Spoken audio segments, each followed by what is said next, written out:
सच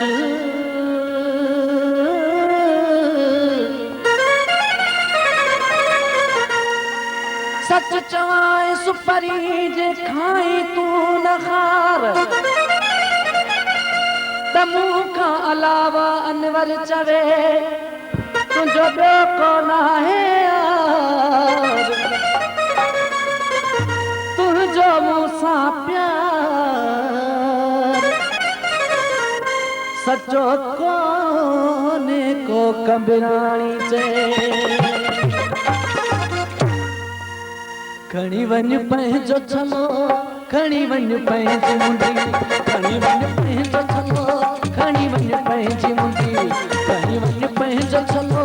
खणी वञ पंहिंजी मुंडी तोसां जे यार टुटी सुख थियो जान छुटी खणी वञ पंहिंजो छलो खणी वञ पंहिंजी मुंडी खणी वञ पंहिंजो छलो खणी वञ पंहिंजी मुंडी तोसां जे यार टुटी सुख थियो जान छुटी खणी वञ पंहिंजो छलो खणी वञ पंहिंजी मुंडी खणी वञ पंहिंजो छलो खणी वञ पंहिंजी मुंडी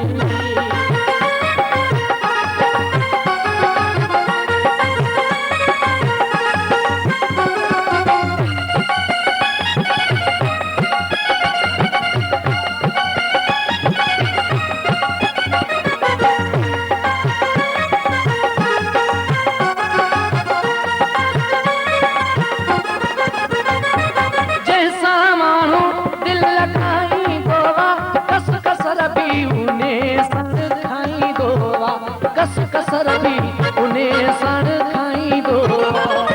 हर हाल में कुर्बाई प्यार में मानू हिक ॿिए सां तोड़ निभाई दो मानू हिक ॿिए सां तोड़ निभाई दो परायो चवण आहे कभी परायो चवण वठी जुदाई न आहे कभी तोसां जे यार टुटे सुख थियो जान छुटी खणी वञ पंहिंजो छलो खणी वञ पंहिंजी मुंडी खणी वञ पंहिंजो छलो खणी वञ पंहिंजी मुंडी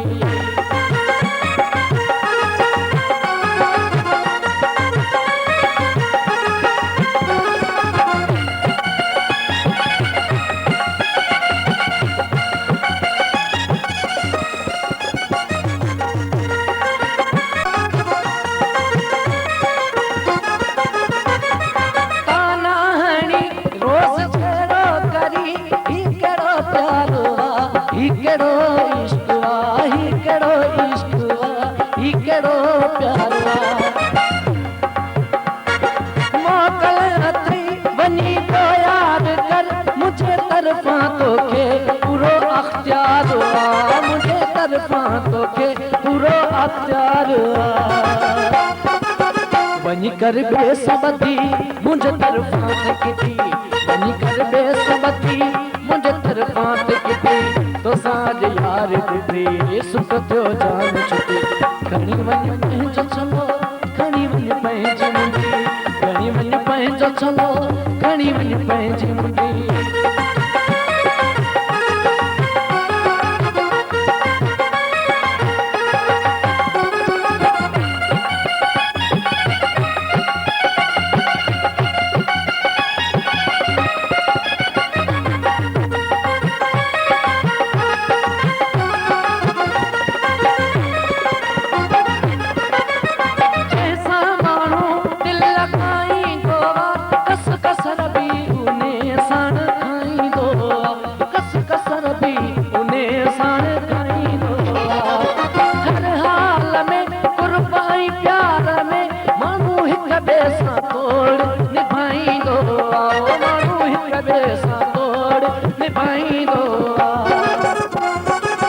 परायो चवण वठी जुदाई न आहे कभी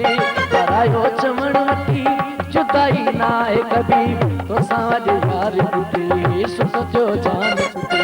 खणी वञ पंहिंजो छलो खणी वञ पंहिंजी मुंडी खणी वञ पंहिंजो छलो खणी वञ पंहिंजी मुंडी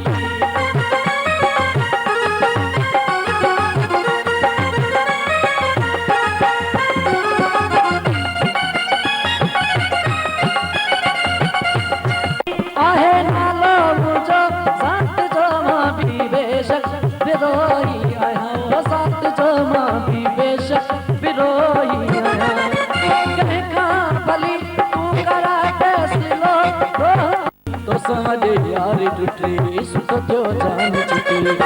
खणी वञ पंहिंजो छलो खणी वञ पंहिंजी मुंडी खणी वञ पंहिंजो छलो खणी वञ पंहिंजी मुंडी तोसां यार पुटी सुठो थियो जान छुटी